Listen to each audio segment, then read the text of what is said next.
Okie dokie, everybody. So it's Tracy there, which I don't know if you're next to me or on top of me or below me here.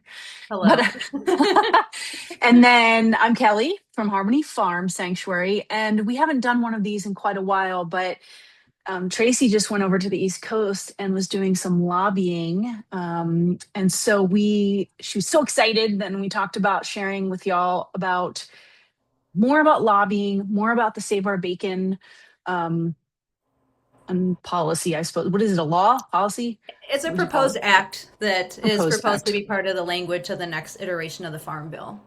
Okay. So we wanted to bring that to you and talk to you a little bit about it today because it was so exciting to hear that you were so excited about being over there. And one of the things we've talked about before, and Tracy wanted to talk about more with lobbying, is that we've talked before about how I think we even did a podcast addressing this to some degree somewhere, was that, as an activist, somebody that wants to advocate for the welfare of animals, for veganism, for not harming other beings, it can feel like, where's my place? Because it's really obvious. We know there are those protesters, the activists that are loud and proud. They are out there willing to put themselves in line, willing to be, honestly arrested and big time, like, involved. Then you have the people that are involved in organizations. They know they're doing something, but like for the average person, how do we move through the world and find our way? So Tracy, why don't you talk a little bit about your experience with lobbying? Because I think that's something I still don't know that much about. I think it'd be really interesting because most of us think that sounds like a big deal, like you're wearing a suit and it's like a really big, serious deal. So tell us about it. Okay, yeah, and that was my perception of it before also, is that lobbying is for like those people over there, those people that are like professional and Yeah. the ladies that like get their hair blowouts done and they wear Yes. clothes from, I don't know, the Limited. I don't even know where you buy clothes like that anymore. Um, Well, I and always so think of men like snazzy, kind of like a little sleazy almost men in these suits that are like schmoozing. That's what I think of when I think of lobbying, like work in the yeah. system. So yeah, Yeah. So it's that's just what not I thought you. too. Yeah. And so the whole reason I got this opportunity to try lobbying is because I work for an animal welfare organization. It's called the Humane League. And we have a very small department that is our policy team. And so they are working on like US political stuff and keeping track of like what are proposed bills, like what's going on in legislature. And honestly, I could really stand to have a refresher of my high school government class because I'm hearing these things. And I'm like, oh, Yeah. yeah, I remember hearing about this at my junior year for 5 minutes. Right. So long ago. Totally. But so we had a work retreat on the East Coast. It was in Washington, D.C. And so our policy team came because the timing was really important with what's been going on with proposed changes to the Farm Bill. And so they put out an offering to people that were going to this retreat and said, hey, there will be time slots for lobbying. If you want to, let us know. You will get training. You will get handouts. We will set up the meetings. We will go to the meetings with you. So it's like Wow. the best handhold safety net you could possibly ask for to try something like this and do it in person. Because I guess most of the time, these are done just over Zoom and that kind of thing. You get like a 15-minute Yeah. or a 30-minute time slot and you just do it from home. So this is very different that we get to do it in person. And I thought, well, it's a year of yes. Why don't I just go ahead and do it? So I get the details about it. I get the training. And then I think, I have nothing that I'm allowed to wear in that building. So like 2 days before on a Saturday, I fly out early Monday, Saturday. I'm up at that outlet mall, that Woodburn outlet mall, Oh whatever, yeah. shopping Yeah. for a blazer and loafers. I'm like, what am I doing? Yeah, I wouldn't know either. Now with our lifestyle here, I would have to go shopping, you I know? know. Like I ceremonially Yeah. got rid of all of my dress clothes after I left Yeah. corporate America and went into nonprofit, and it felt Yeah. so great. But now I'm like, I wish I wouldn't have given away all those jackets. Right. But it was it was really nice to have all the support of like I had an Oregon State fact sheet. I knew exactly the details of the different kinds of things I would need to talk about, Yeah. and like given training on how it works. And then also we had a professional lobbyist in the room with us. So she is someone who, I want to say the organization was like DC Voters for Animals or something like that. Mhm. Um, Her name is Brianna Del Duca. She came into our meetings with us. And so it was really nice. She was so good about it that we would be in there, probably getting a little ahead of myself, but whenever there was a gap, I could just kind of look at her and she would come in with all these facts and all these things because she's actually met Oh, with a bunch of the farmers that would be yeah. affected by this. And so to do something like this and feel so supported was such a nice way to start doing it. And it Yeah. really lit this fire of like, oh, like I can be powerful with my voice in doing this. Like, and I can do this as an individual from home. I Yeah. don't even need to be in DC or have someone with me. I can just be educated on Right. my own and do this, which was really empowering. Could you tell us, me, and anyone listening, tell us exactly your impression of what is lobbying? Like, Okay. Yes. define it. What does that look like? What is it? What's the Yes. point of it? All of that. Yeah. So excellent question. So lobbying is essentially an individual, like on their own behalf or on behalf of an organization, wanting to make their voice known to their state representatives, either for or against something going on in current government, something that is Mm, proposed or like up for a change or whatever. And so, just as an individual, you can contact your own state representatives, but you could just Google it. You could use Gemini or Chat GPT. I want to right. lobby my state for this. Like, who do I talk to? Or if you don't even know what's going on, because honestly, there's a lot of stuff up for debate Right. in government that we don't even really hear about. Like to do some searching and it's like, what's being contested in government right now? What kind of thing are people lobbying about in my state right now? Mm, And like another one of the things that I want to get involved with is lobbying against the language that has to do with pesticides and stripping states' rights to choose what pesticides cannot be sprayed in their state. Like oh, that's up for being removed too, which is crazy. So lobbying is having something you either want to speak up for or against. You reach out to your state representative offices and ask for a meeting. Typically, you would do that in an email. So I'm so and so, I'm a constituent of Oregon. I feel strongly about this for X number of reasons. I would like to schedule a meeting with a legislative aide or like the senator's assistant or the my representative's office. yeah. Can you please let me know when you can fit me in? And they'll schedule you in. Um, Mm. and then you just, Boy, that seems so easy, right? I know, I can't believe how easy it It is. feels like it. My thought, and I bet most people think it's really difficult to make contact. So Yeah. therefore, you think you're just in a vacuum, like we don't, our opinions aren't heard unless you're seen through an organization or there's a moment in time. I don't know what, I don't know how. Yeah. Yeah. And so, from what I've read, it can actually be more powerful to do it on your own behalf than with an organization Yes, because I the can people imagine. that are your representatives, they're there to represent the constituents. So if you're just coming as a Mhm. constituent of Oregon and you want to meet with Ron Wyden's office, like they're going to take it seriously. And so also what I Mm. didn't know is you don't meet with the senator. Like maybe very rarely you do, but it's like they have a whole staff. And so they have all like this whole staff and they all have different portfolios. So like legislative aides, or I'm sure there's other names for the role. I haven't learned that yet. But these different aides are hired and then they have a specialty. So we met with the people who had the ag portfolio as part of their specialty. And so Yeah. when you schedule these things, you're not meeting with the senator, you're meeting with their aide on behalf of a certain portfolio, and then they take notes and listen, they ask questions. Hopefully, they're asking you questions, meaning they're engaged, and then they bring all that back to the senator. And so, which I feel like that makes it a little easier, a little less intimidating, because these people are Right. like 22, Yeah. 25, and they're Yeah. like, out of college, like trying to do their thing. And like maybe they just Yeah. got promoted from an unpaid internship and now they're making like 5 cents to do this job, but they care about it. And so Right. that made it less intimidating. So when I met with Jeff Merkley's office, there was, I'm going to get them blended in my head, like one or two aides in there. No, that one was just one. She was fantastic. And then the next meeting I had was Ron Wyden's office, and there were two people in on that meeting. And so it made it really not very intimidating, even though you were in the building and there's all these power suits and all this stuff. Like Yeah. both of them were just a 30-minute conversation. Thankfully, the people I was talking with, they were already pretty well informed about it because our representatives in Oregon, they're against this language as it is. And we'll get more into Yes. the language and what it is a little later. Yeah. Um, but so you make the appointment, you go to like for me, thankfully I got to do it in person, which was very cool. And you check in, and then you have you up to 30 minutes usually. And in the second meeting I had, the person who represented Ron Wyden, she's like, I just need to have fun in one of these meetings. Let's do an icebreaker. Tell me what your favorite animal is and why. So we all went around and did that first, and then we were talking about the Save Our Oh, Beacon. good. And she is Yeah. totally supportive. She had a birthday party at an animal sanctuary recently. Like she's very Oh, cool. aligned. So I didn't have any contentious like firing back and Right. forth. But what I love about these conversations is they're not meant to be contentious or combative. They're meant to be informational. And it's like it felt like a dance. And I love spontaneous stuff. I love improv. And so just to know that I knew all the information I needed to be effective in what I wanted to say Yeah. on behalf of animals, it was like a dance. Like cuz you don't know what they're going to ask or how they're going to feel, but I really enjoyed flowing with the conversation like that and being able to Was she asking like facts, or were they asking your opinion about things?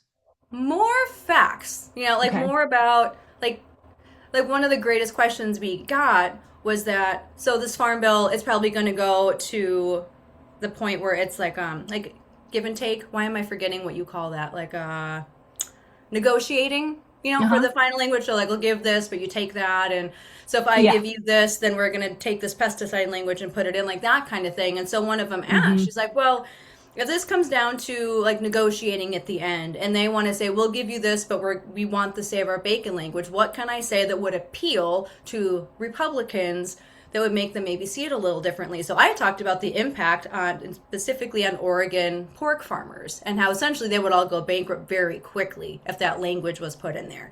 And so they say they're for small farmer and American farming, directly in opposition to that, what they're proposing. They're proposing essentially more power to foreign big ag Yes. and Yes. less animal protections. And so I was able to say that very succinctly, thankfully. She's like, oh, that's good, that's good. So some Yes. of it was facts, some of it was impact questions, and then we got to ask a lot of questions of more insider things like, okay, well, what are you hearing? What are other people saying? Like, are you hearing anything? Because we're not walking the halls of the Senate building, so we don't know, right? Because we don't really have a presence there unless we all travel there. But they have insight of like, what are they saying in the cafeteria? What is the senator Yeah. saying about how he just met with so and so? Like, what came out of that? Hmm. So you get more insider stuff, like what's really going on. How likely is it this stuff is going to be finalized versus the farm bill getting yet another extension?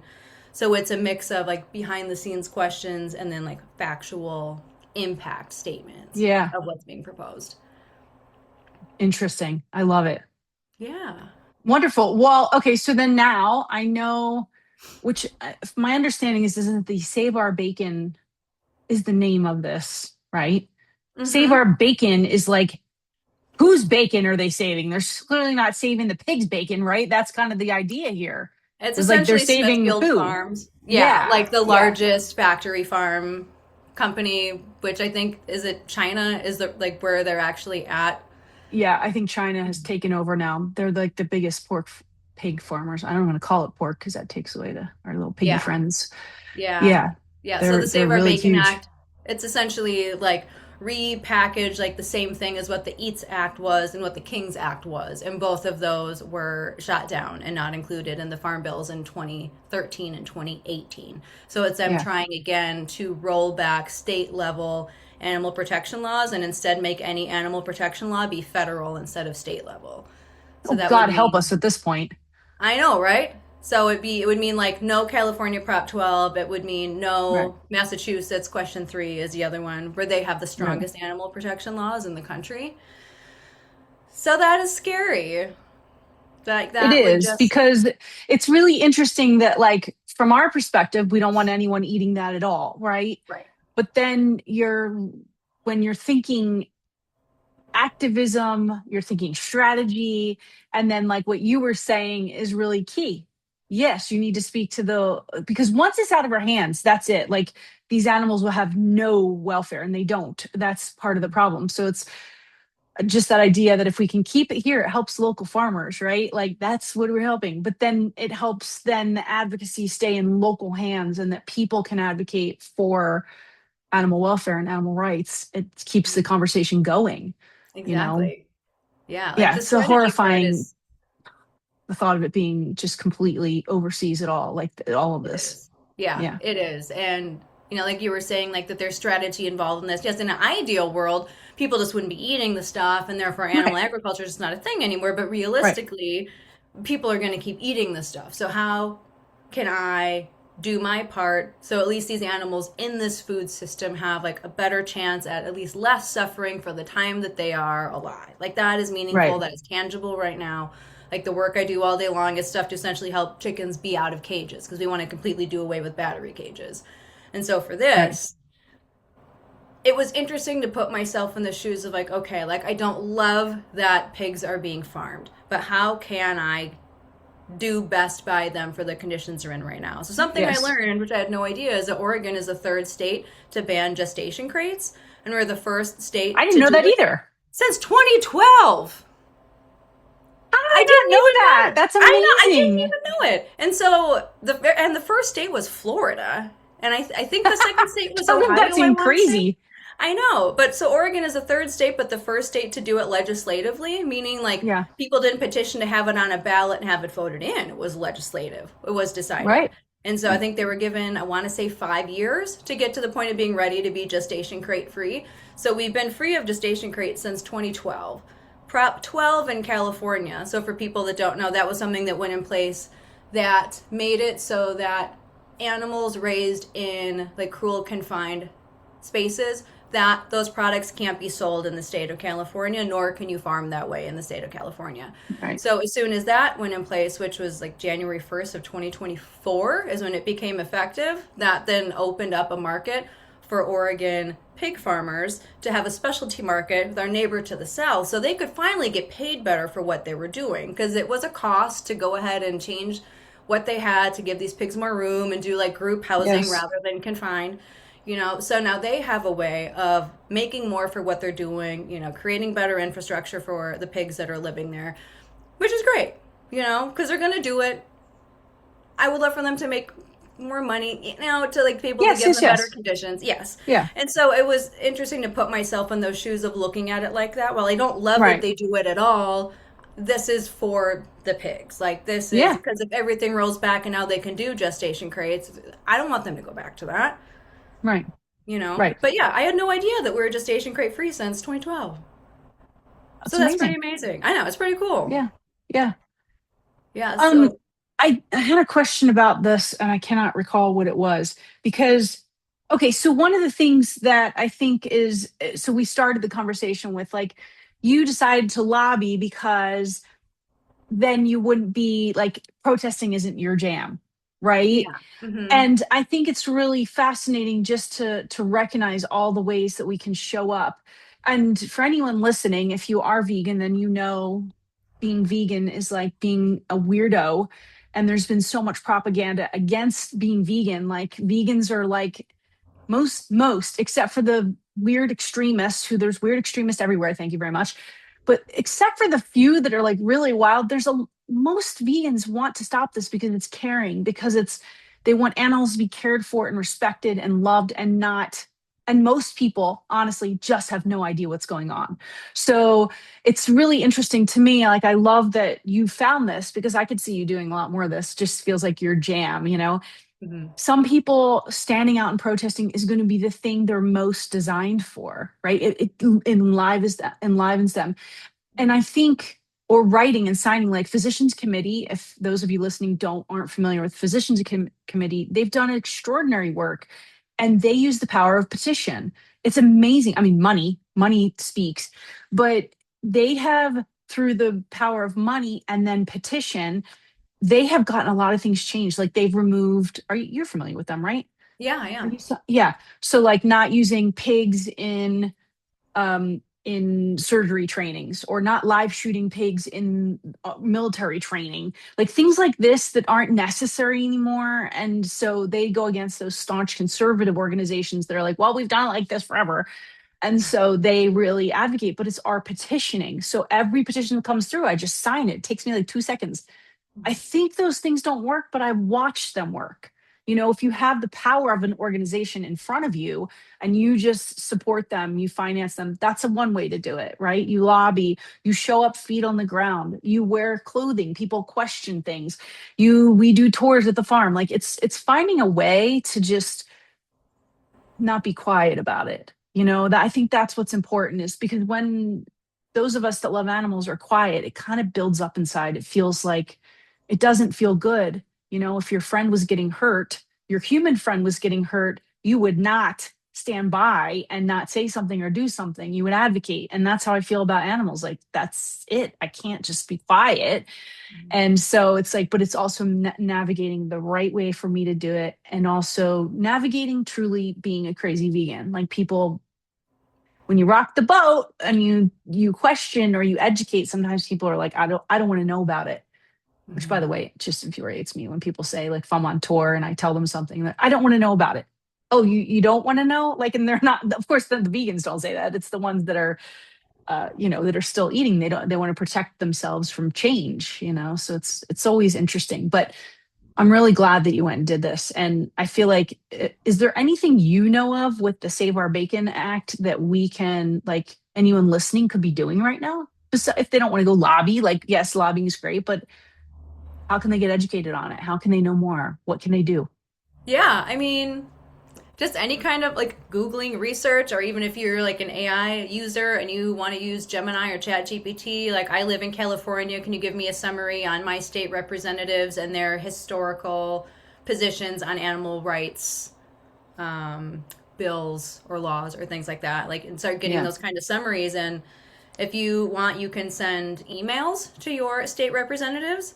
I will say, so this is like a common factoid thrown out among like grassroots movements, and I actually looked for the source and I can't find the source, but it has been said for a long time that having one meeting with your state representatives is as impactful as 2,000 form emails. I believe that. I do too. So if Yeah, you want to do kind of a stretch and you get to do it from the comfort of your own home, you can have your cat on your lap or whatever to feel more comfortable. Like, if you just want to try it one time, like, it's a very easy thing to do. Especially if you know you already care about what's going on. Like, I care about animals. So I know, like, if I'm going to go speak on their behalf, I know I'm going to do a good job because I give a shit. And yeah, so I think that's an easy thing to do. But if you want to just start with sending the emails, my suggestion to that is you can find lots of form email templates. Okay to use some pieces of that, but the more personalized you can make yes. it, the better. And also, do some research on the person you're sending it to. So I stayed up the night before and I did research on all the legislative aides I was meeting with, so I knew where they went to college, where they grew up, things we had in common, restaurants I could bring up that they probably went to because it was in their hometown that was vegan, and these kind Right. of things. So I knew a whole bunch about who I was talking to. So to have a warm point of connection that you can bake in there, if you can find one, and you can probably find one with anybody, that Yeah, is a great way to open the door to having a more productive exchange than just form email, here's my name, that's it. yeah. I think that's a great place to start. You know what? I remember when I started in sales, which, by the way, I was like a really great salesperson when I was in sales. I could see But that. I remember reading, what'd you say? I could see that. Oh, you can see that. Yeah. So, but I remember reading Jeffrey Gitomer was his name. And the one thing he said that I never ever forgot was, friends buy from friends above all else. That's it, period. And so when we want to advocate for something, this is one of the things about advocating or activism is, like, when you stand and you scream at a stranger and you shame them and judge them, it doesn't really work. The snarkiness doesn't work. It might shame them into investigation, but the reality is like, I can't tell you how many people have turned vegan or radically reduced their consumption of animals because of me, because we're friends, because they see me and they like me and they trust me and they know me, and then they buy from me. And what I'm selling is love, right? I'm selling more love. I'm selling more kindness. And so therefore that's sales. That's sales all over. So I'm assuming lobbying is the same. If you're in DC and you're a lobbyist, I bet they're schmoozing and they get to know each other and buy drinks and hang out. And then all of a sudden, you're my buddy. Like, let's Yeah. make a deal. So I think that it is true. Like, anytime you can be more personal, it's always the case. That's why tours work so well on the farm, because there's no forcing. You're just inviting someone to meet these beings. And then they're like, oh, I need to think about this. And it's not because they feel shame or like they're not being ethical or moral. They're like, I don't want to do that, because they actually now have made a friend. And it's a friend of me doing the tour, or Sherry, or whoever's doing the tour, or Rabin, and with those animals they've likely never met. They don't know what they're like. So they are making friends with them, and now they change. Yeah. Even one thing makes a difference. So true. One of Yeah. those choices. Yeah. And doing Yeah. tours was probably of all the things I've done for animals over the years, the tours are by far my favorite Me because too. it's so fun to like play to the group that you have, like to do the intros in the Right. beginning of a kind of why are they here, what do they want out of it, and then to pick and choose the Right. animal stories I want to spend the most time on to see if there's an impact. I loved Right. the art of that. And those Yeah. tours change people. They really do. Yeah.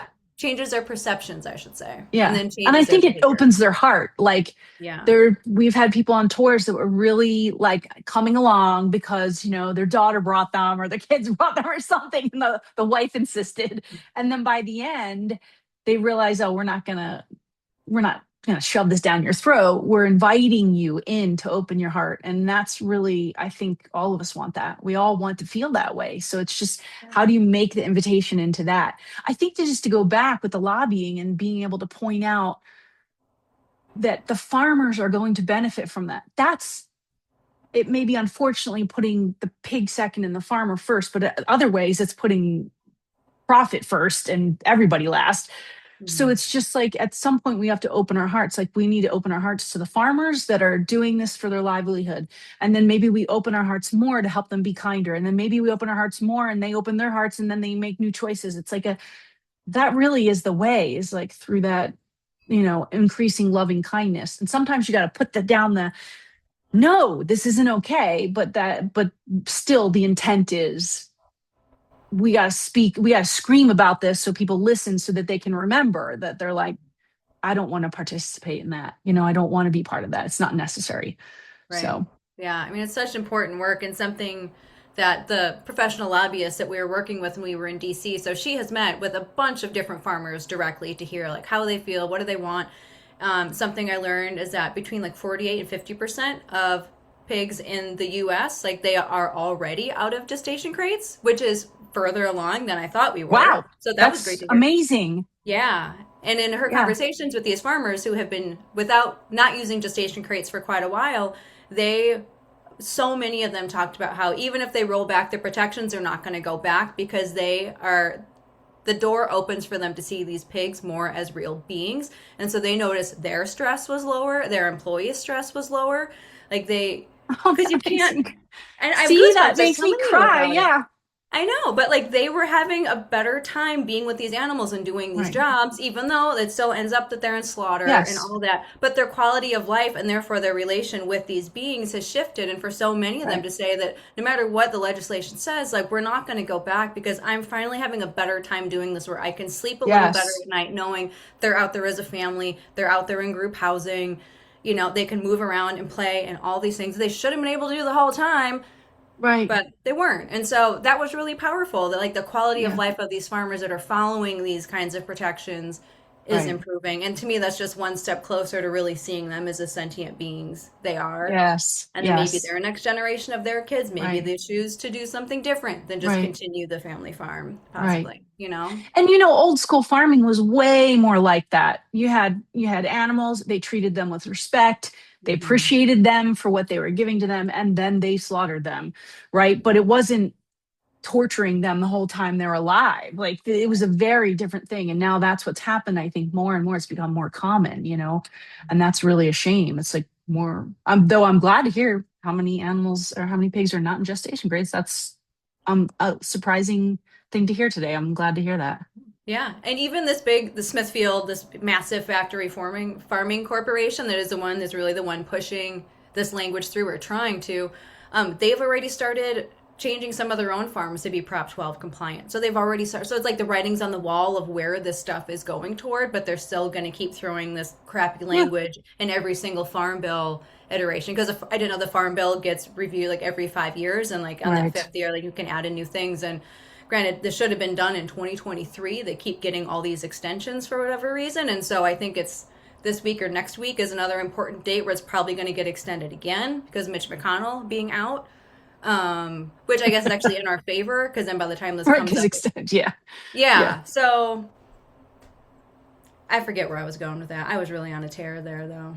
No, I it's totally great. I lost mean, it. yeah, all of this is that, they started changing Yeah, regardless. It changed their right. hearts. Like they started changing, it changed the humanity by implementing a policy that required them to be more humane, like, so Mhm. it's, yeah, I think that's part of this journey, is it's not just like going around beating the drum. Like, of course, we don't want people killing and harming animals, but it is really, the more open people are, the more thoughtful they are. That's not going to happen because it's just the nature of our being, is that would radically reduce. It just Hmm. would. Yeah. So, Yeah. yeah. Yeah. Anyway, anything else you want to share on this? I think just back to what we were talking about a little bit ago of how we are all wired a little differently. Like everybody has their own gifts, their own interests, their own skills, their own everything. And that just if you really care about animals and want to do something for animals, like you can have so much impact by finding those things that are so in alignment with how you're wired and what lights you up. And so for me to find this, because what I love, just like with this conversation, I love one on one or maybe like a group of 3 or 4, but you really get to go deep on something and you really have to listen and like dance in the Yeah. conversation with the other person of where it's going to go. And I love those kind of connections so much. And it means so much to me that I found another way to do this that is completely just in alignment with how I'm wired and what Yeah. gets me excited, and I'm most effective when I'm in that space. And so be able to find that in a place on behalf of animals feels so good. And Yeah. so I would just encourage anyone who wants to do more for the animals, it's just like what lights you up, and do that thing and find those kind of opportunities. And if you have something that you love to do but you're not quite even sure what you can do with it, like even something like this, just put it in the comments and we'll respond in the comments. I mean, Yeah. there's any number of things, and maybe it's artwork, or maybe it's starting your own podcast, or it's volunteering, or it's cooking for your neighborhood one night a week or something, and you make all Yeah. vegan food and invite people to come taste it or something. I mean, that's another thing I love, is when I get to make something really great that's vegan for someone who's not. And I don't play, I'm not like vegan, vegan, vegan, but I'm just going to make great food based on what I know you like. And then that cracks open the door and you're like, oh, I didn't know that vegan cheese Right. could taste so good. Like, well, let's Yep. talk about it. Right. There's Right. all these intersections where I think people can be so impactful, and there's not just one Yeah. way, and there's no pressured way. We don't all need to line up at protests or shame people in the grocery store. Like there's Right. plenty of things that you can do where you're operating in your genius and therefore Right. more effective. Right. I Yeah. agree. Whatever lights you up, whatever brings you joy, you should do. And this has been my curiosity over all these years. I'm constantly having to be curious about it because I go through different waves, of what, but still, this, I love talking about it one on one. I love doing tours, which is, again, same thing. We have very much that in common. It's like, I really like that interpersonal. And when I start stretching out of that zone, because I should and because I feel like I need to, that's coming from my own fear that things are not okay, and I don't perform as well. Like I'm not as solid. So it's like better that I just do as much as possible in this realm and just keep doing it well. And then, like I said, so many people have turned vegetarian, vegan, just being around me. I'm like, I'm just doing it out of the nature of sharing, and every so often tossing out a fact to someone that they don't know about, and they're like, really? So it's pretty, you can constantly be advocating just by your state, just by you, like finding Yeah. the thing you love to do. So I'm really Hmm. stoked you found this. I can't wait to hear like the other, like what else you might do with this. I kind of feel like it's going to be a thing. People have said that to me. Yeah, it's possible. I love it. I feel like I have a new hobby. Like my joke, I'm a hobby lobbyist right now, but not like the store, but like, I love Yes, you. yes, yes. Perfect. Okay, well, thanks you guys for listening. And then harmonyfarmsanctuary.com, you can always go check it out. And if you'd like a tour with one of us, let us know and we'll take you on a tour. Yeah. Okay, take And let's care. include some Yeah. links also in the description below for to give people a little leg up, like how do I find out who my state representatives are and this kind of thing. So I'll share some links to put in the description also. Oh, perfect. Perfect. Okay, thanks.